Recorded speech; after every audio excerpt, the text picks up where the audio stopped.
morning everyone. Andito po tayo ngayon sa Caloocan. Sa Barchi Mall. Papunta po tayo sa simbahan at may stay conference. Ito po Jollibee. Daan tayo sa Jollibee.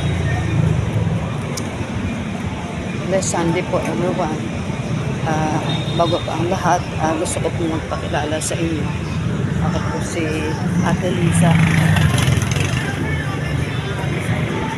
Nakatira po dito sa Caloocan, Bawang Silang. Yan, akit po tayong overpass. 59 years old po ako. Gusto ko po i-try dito sa YouTube, baka mapansin po. Makatulong din sa pamilya kasi